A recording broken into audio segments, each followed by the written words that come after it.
Hello students, welcome to my class. Today we are going to talk about simple sentence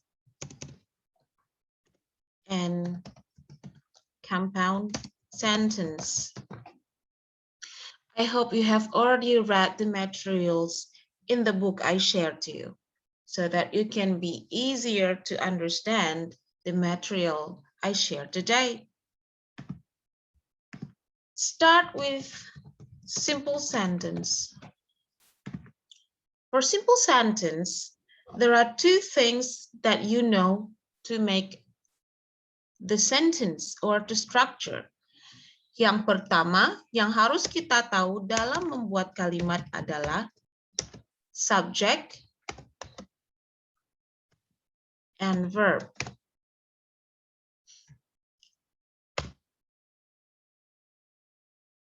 Apa saja itu subject? Ada 5 tipe dari subject. Yang pertama, kita sebut noun. Apa saja sih noun itu? Noun itu bisa dalam bentuk benda, name or nama. Jadi kalau kamu menyebutkan nama seseorang, berarti dia adalah benda. Kalau menyebutkan nama benda, ya berarti itu sudah bisa dikategorikan sebagai benda dan diletakkan di bagian subjek. Example, Joe or you can also say facility or school or Mary and Anna. Itu adalah kategori kata benda. Yang kedua, pronoun. Pronoun ini kita pakai untuk menggantikan. So, kita sebut dengan kata ganti. Oke. Nah, kata ganti ini kita pakai untuk menggantikan si kata benda. Karena nggak bisa kita menggunakan kata benda terus-terusan di setiap kalimat. Apalagi dalam satu paragraf. Jadi contohnya, pada saat kita menggunakan kata Joe is going to school, kita tidak bisa menulis Joe lagi di kalimat selanjutnya. Kita harus mengganti si Joe itu dengan kata gantinya. Kata ganti Joe adalah he. He is a new student. Nah, he di sana disebut pronoun. Pronoun dari Joe. Kata ganti dari Joe. Nah, pronoun ini ada I, ada you, ada we, ada they, ada she, he, dan it. Mereka ini bisa kamu letakkan di bagian subjek. Yang ketiga, kita sebut dengan istilah gerund. Gerund itu apa sih? Gerund itu adalah verb ing. Verb ing-nya seperti apa? Pada saat kata kerja yang ditambahkan ing diletakkan di bagian awal, yaitu di posisi subjek, maka itu bukanlah kata kerja. Contohnya, cooking.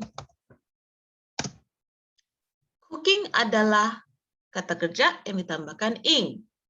Jika posisinya di bagian subjek, maka cooking tidaklah lagi kata kerja alias kata benda dalam bentuk gerund. Nah, gerund harus selalu diikuti oleh to be or verb singular. Because gerund is always singular. Seperti itu. Oke, jadi cooking is my hobby.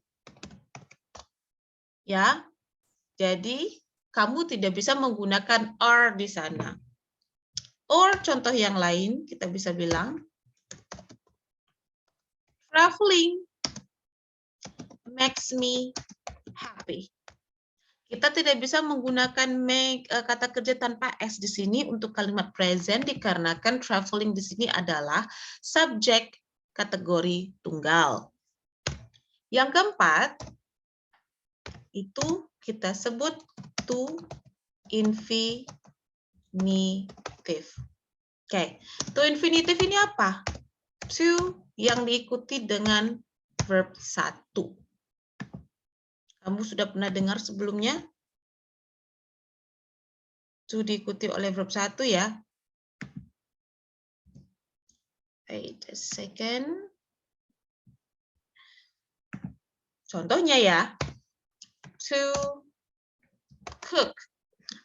Peraturannya sama saja dengan gerund, yaitu harus diikuti oleh to be atau verb yang singular, dan yang namanya to infinitive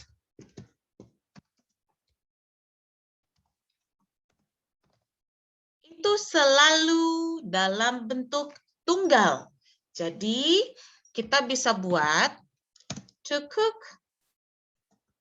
fried rice takes about 15 minutes. Nah, di sini kita menggunakan kata kerja yang menggunakan s ya diakhiri dengan berakhiran s dikarenakan subjek to cook di sini adalah subjek tunggal. Oke? Contoh yang lain.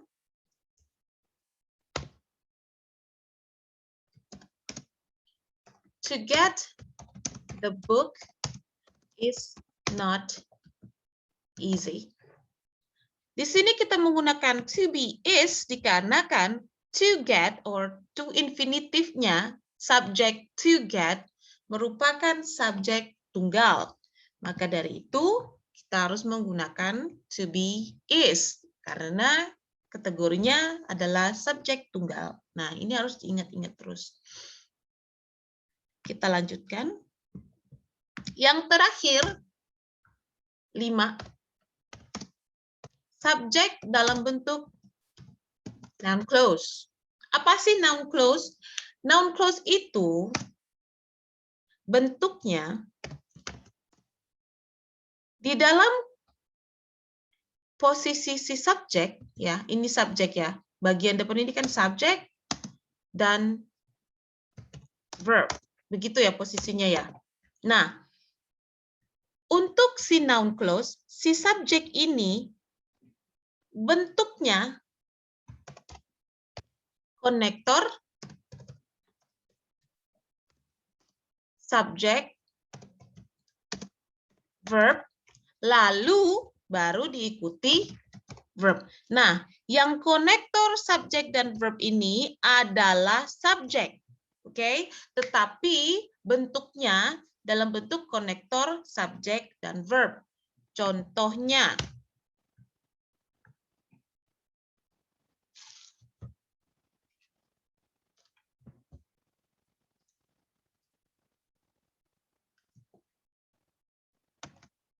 she is not my friend. So, kata she di sana kita bisa ganti dengan who she is. Jadi kata bentuk konektornya ini who, lalu ada she, lalu ada is. Okay, who she is not. Masukkan kata bendanya. Sorry, ini kata kerjanya. My friend. Oke, kita cari contoh yang lain.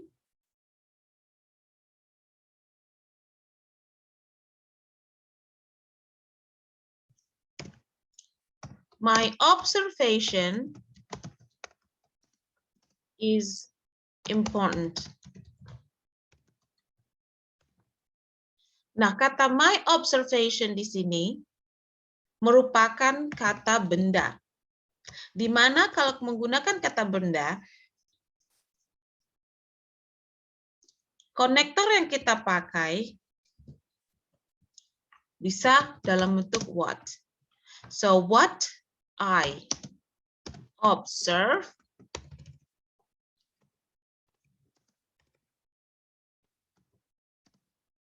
is important.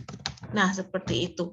Jadi, what I observe ini merupakan subjek. Ini kata kerjanya. Jadi, untuk mempelajari ini lebih jauh nanti ya, kamu akan masuk ke complex sentence. Ya, hari ini baru simple sentence-nya saja. Nah, itu untuk subjek. Kita lanjut ke verb. Verb itu ada 3. So, 3 types of verb in English. Yang pertama, kita sebut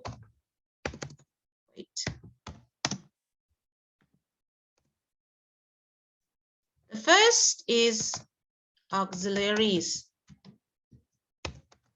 Okay. Apa saja sih auxiliaries dalam bahasa Inggris?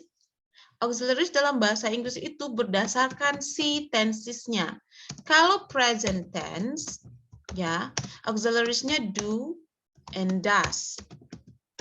Kalau past tense, auxilariesnya did. Kalau present perfect,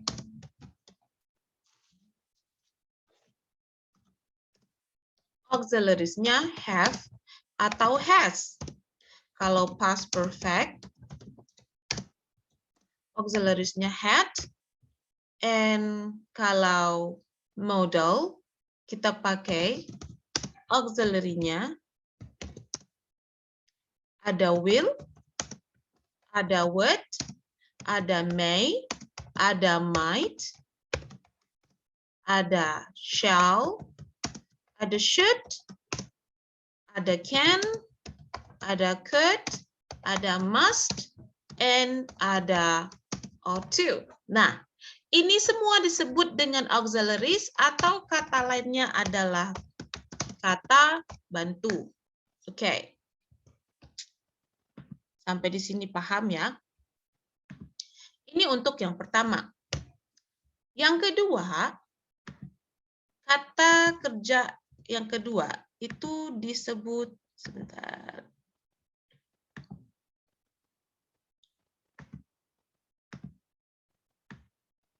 Nah, yang kedua kita sebut to be. To be juga kata kerja. Jadi jangan kamu pikir kata kerja itu hanya verb 1, 2, dan 3. Salah. Ya, yang namanya kata kerja itu tidak hanya to be, tidak hanya verb 1, 2, 3, tetapi juga to be. Nah, to be ini juga berdasarkan tenses-nya. Kalau present, kita gunakan is, am, are. Baik itu present tense maupun present continuous. Oke? Kalau untuk past, baik itu past tense maupun past continuous, kita menggunakan was and were. Nah, mau dia present perfect or past perfect, kita menggunakan been. Kalau untuk modal, kita menggunakan be. Nah, ini untuk to be. Lalu yang terakhir itu disebut dengan verb base. Nah, verb base itu apa saja? Verb base itulah yang verb 1, ada verb 2, ada verb 3, and ada verb ing. Begitu. Nah, sekarang untuk mempelajari lebih dalam lagi mengenai verb, kamu harus tahu tips dalam mempelajarinya. Kita harus tahu pasangan-pasangan kata kerja ini. Terkhusus untuk present tense, apabila sudah ada do dengan does, yang boleh muncul setelahnya hanya verb 1. Oke? Nah, Untuk did, walaupun dia past tense, tetapi kalau sudah muncul did, maka yang boleh muncul setelah did hanya verb 1. Ingat ya, bukan verb 2. Karena verb 2 hanya muncul pada kalimat positif. Untuk have dan has, yang boleh muncul hanya verb 3. Begitu juga dengan had, yang boleh muncul setelah had hanya verb 3.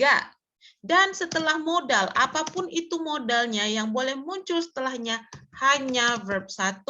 Jadi ini harus kamu ingat bahwa masing-masing kata bantu memiliki pasangan kata kerjanya. Jadi ini yang akan mempermudah kamu mempelajari tenses. Bagaimana dengan to be? Hanya ada 2 yang boleh muncul setelah to be. Oke? Yang boleh muncul setelah to be hanya dalam 2 bentuk struktur kalimat. Yang pertama, ya, yaitu kalimat yang disebut dengan kalimat continuous atau kalimat pasif. Ya, contohnya setelah is, am atau are yang boleh muncul hanya verb ing atau verb 3. Ingat, yang boleh muncul setelah is, am, are hanya verb ing atau verb 3. Begitu juga dengan was and were. Hanya boleh diikuti oleh verb ing atau verb 3. Begitu juga dengan been, begitu juga dengan be. Contohnya, we can say she is dengan to be is cooking. Itu adalah bentuk dari present continuous. Nah, kenapa present continuous? Karena to be-nya is. Kalau mau bentuk yang pasif, we can say the email has been sent. Nah, kata bantu has ini diikuti oleh been ya sebagai to be-nya.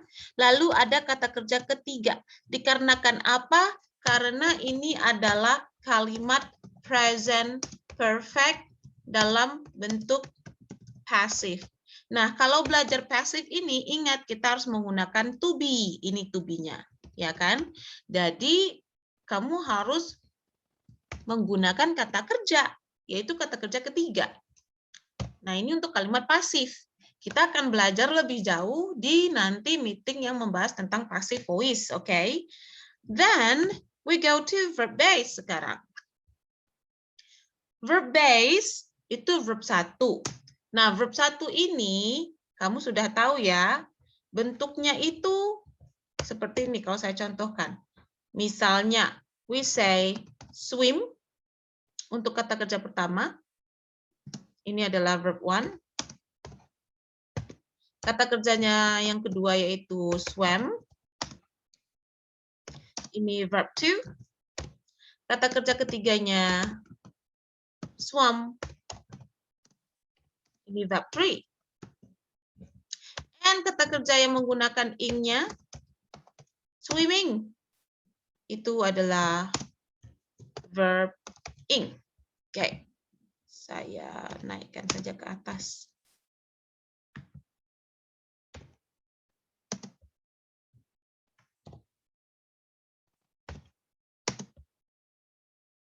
Nah, mereka masing-masing ini merupakan bentuk yang berbeda dan bisa digunakan dengan tenses yang berbeda. Kita kasih contoh ya. I swim once a week.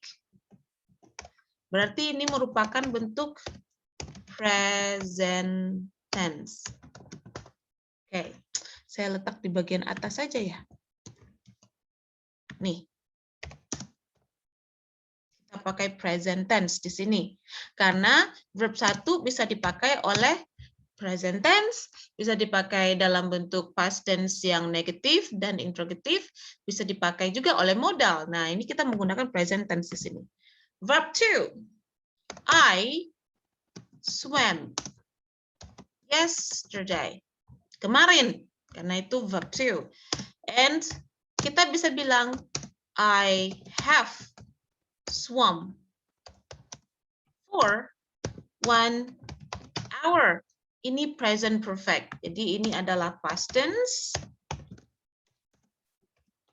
And this is present perfect. And we can also say I am swimming now. It means present continuous. Oke. Nah, jadi ingat ya, kamu harus tahu bahwa kata kerja swim itu bentuknya seperti ini untuk 1, 2, 3 dan verb ing-nya. Nah, ini disebut dengan bentuk kategori verb base. Nah, setelah semuanya kita selesai pembahasan mengenai si subject and verb ini, kita buat contoh seperti apa sih bentuknya subjek sama verb ini. Kita pilah ya.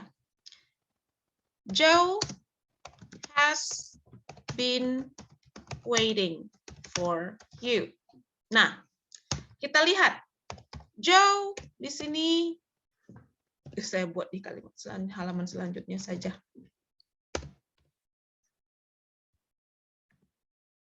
Oke.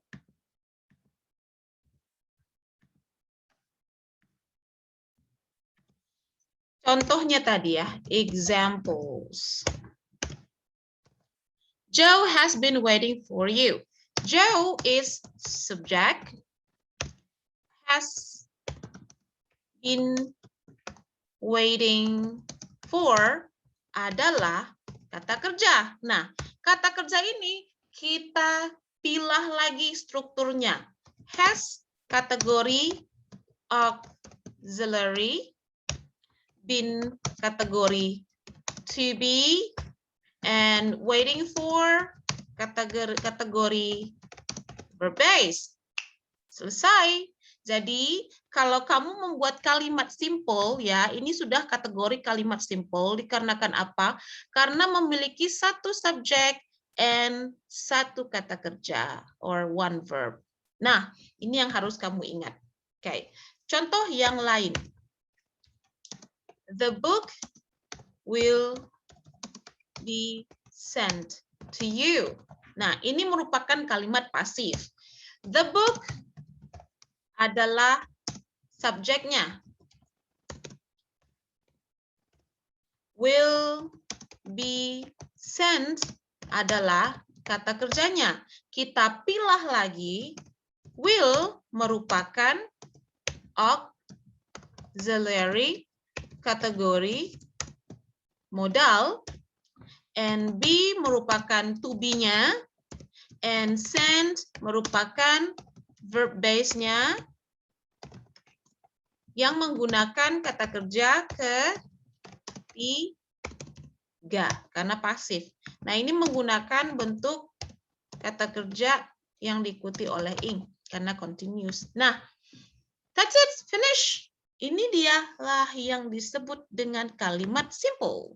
Very simple, right?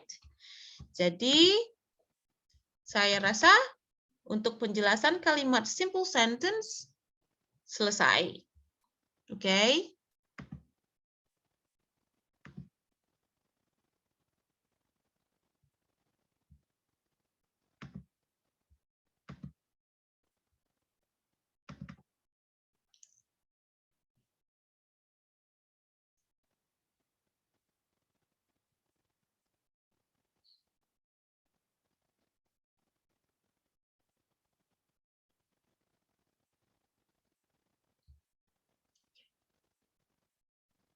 Now, saya sudah kasih kamu waktu untuk berpikir.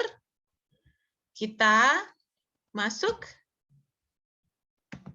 ke materi selanjutnya. Saya rasa sudah cukup ya untuk penjelasan mengenai simple sentence.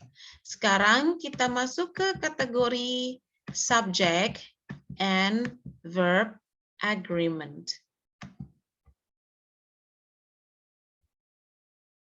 Let's see. Oke. Nah, ini sudah ada di buku kamu. Ada subject and verb agreement.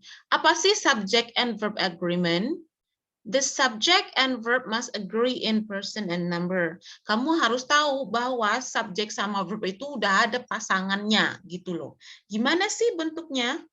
We start with subject taking a singular verb. Subjek yang kata kerjanya harus tunggal.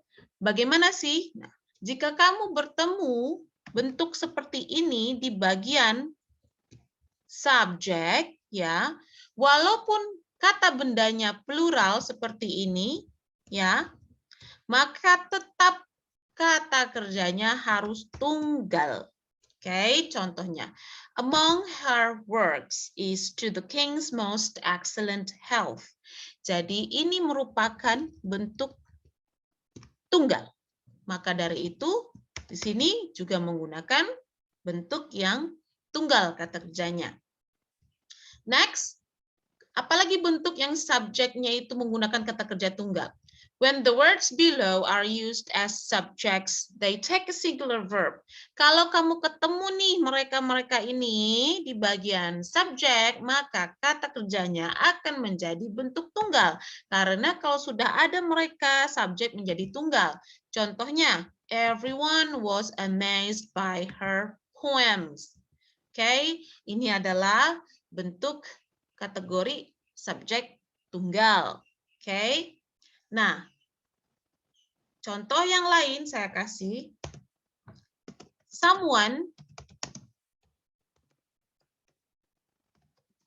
is waiting for you outside. Nah, someone di sini adalah kata bentuk dari subjek tunggal.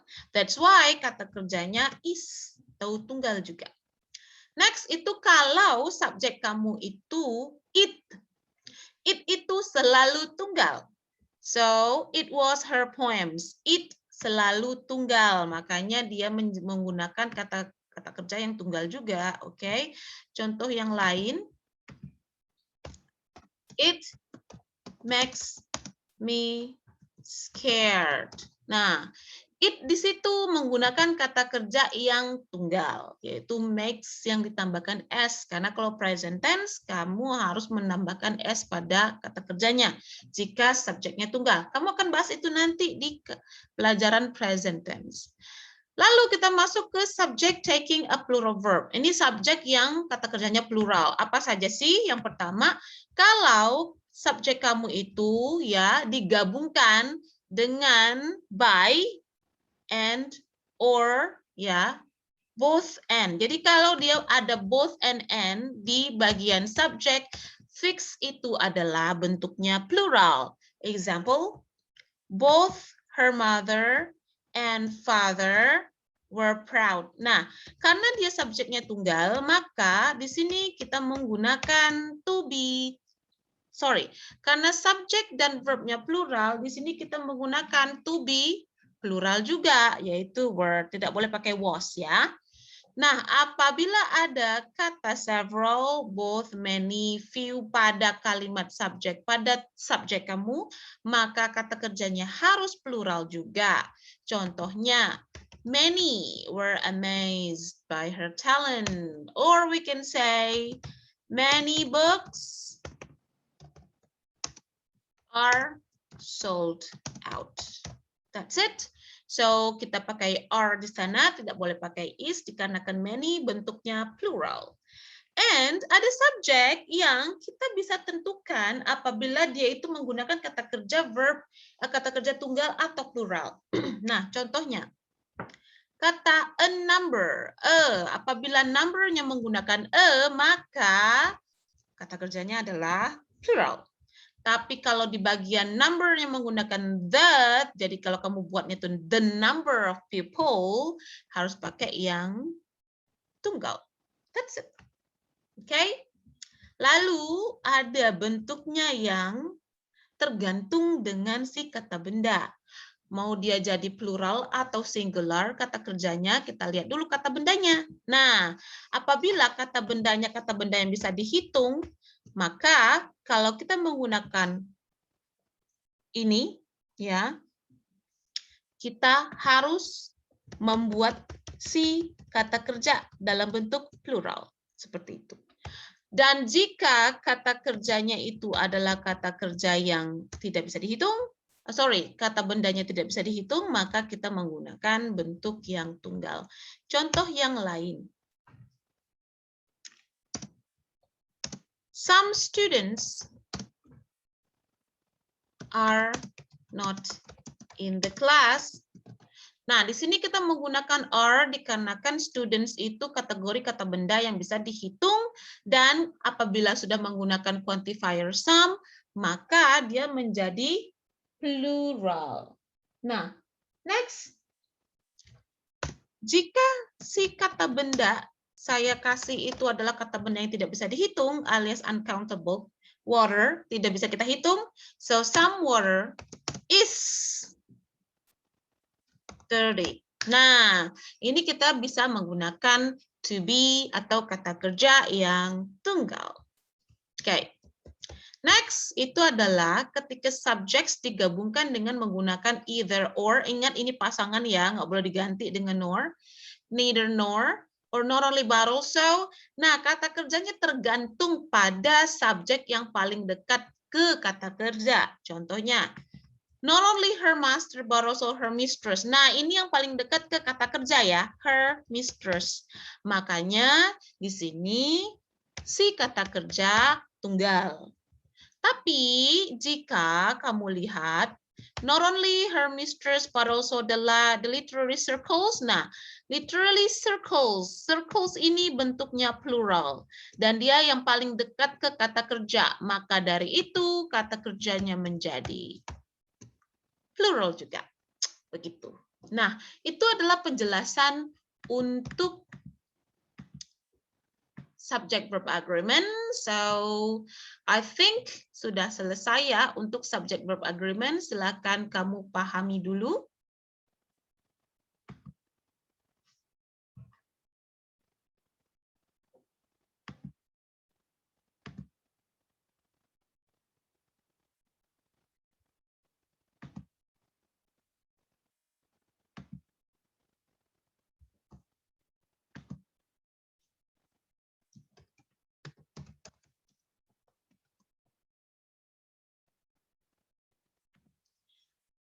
Oke, sudah selesai pemahamannya. Nanti kamu bisa ulang lagi. Kita masuk sekarang ke compound sentence. Nah, compound sentence ini ya, ini kategori di mana dua kalimat simple digabungkan dengan menggunakan konektor. Dengan menggunakan konektor atau penghubung. Oke.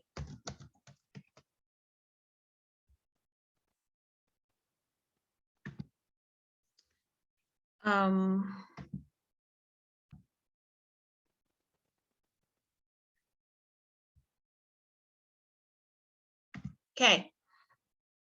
Kita lanjutkan. So, simple sentence ini kalau digabungkan dia menggunakan konektor, dia akan menjadi compound sentence. Nah, example ya. Joe can dance. Tony can sing. Kita bisa gabungkan ini menjadi satu kalimat, menjadi kalimat compound, yaitu Joe can dance and Tony can sing. Gitu. Nah, ini jadi kalimat dia ya. Satu kalimat compound. Nah, ini yang disebut dengan konektor. Apa konektornya? Yaitu and. Oke, jadi konektornya di sini adalah and. Nah, apa saja sih konektor yang lain? Oke, kita buat contohnya.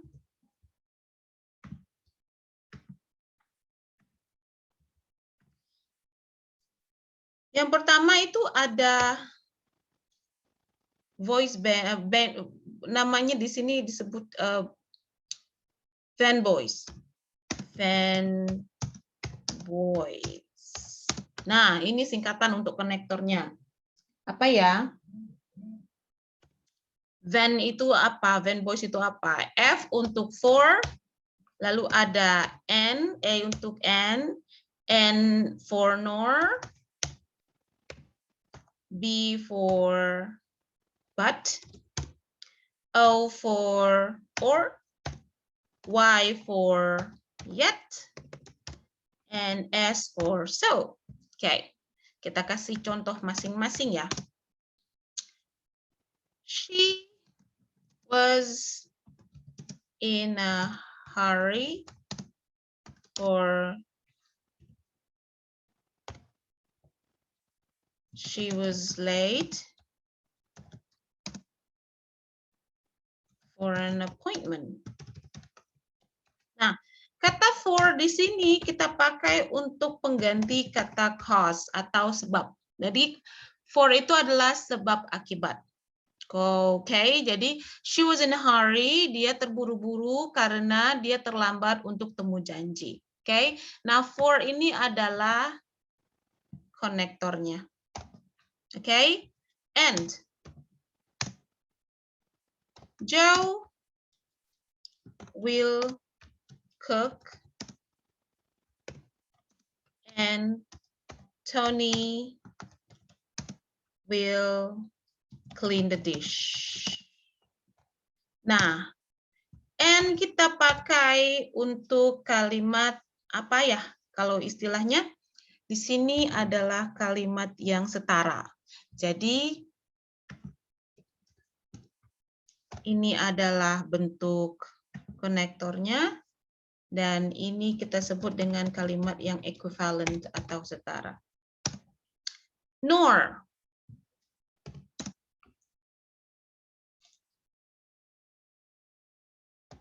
James didn't make homework, nor did Susan.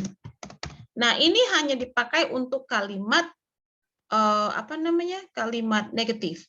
Oke, so begitupun. Nah, begitupun itu dia menyatakan bentuk hal yang sama. Jadi kamu menggunakan bentuk nor ini dikarenakan dia tidak mengulang lagi. Kenapa ada di sini did? Ya, kalau tidak digunakan bentuk inversion atau did di sini, maka kamu harus mengulang dong. Nor Susan gitu juga ya. Nor Susan make homework. Salah, karena itu sudah pengulangan make homework-nya. Jadi tidak ada pengulangan lagi kalau dalam kalimat compound. Apa yang sama itu bisa digabungkan. But kita pakai but itu untuk kategori kontras atau comparison ya. Comparisonnya kontras tapi dalam kategori ngebandingin. Joe is tall, but Tony is short. Nah, ini dia mengcompare. Jadi dia kontras tapi dia compare. Or option, I will send the email or you will do it. Nah, ini dia menggunakan bentuk option. Kalau yet ini kontras tapi conditionnya. I am hungry. Wait, I forgot to put this. Nih, I'm hungry, yet I don't want to eat. I want to eat. Nah, ini kan sebenarnya kontras ya. Kalau kita lapar kita harus makan kan ya. Tetapi di sini dia bilang dia nggak mau makan. Nah, di sini yet kita pakai untuk kategori bentuk kontras, tetapi berhubungan dengan situasi. So ini result ya. I am sick, so I don't go to school. I don't go to school. Oke, kita bisa pakai ini untuk kategori result. Nah, ini dia untuk compound. Jadi compound itu gampang sekali ya. kamu harus tahu bagaimana cara menstrukturnya saja. Maka dari itu, bentuknya harus dikenal, konektornya harus dihafal, karena hanya ini saja konektor si compound sentence. Okay, so I think that's all untuk pembahasan hari ini, simple sentence and compound sentence. And thank you so much for your attention. I will give you time to understand, comprehend, to learn these materials, and then we go back to the meeting in your group. Thank you and good luck, students. See you.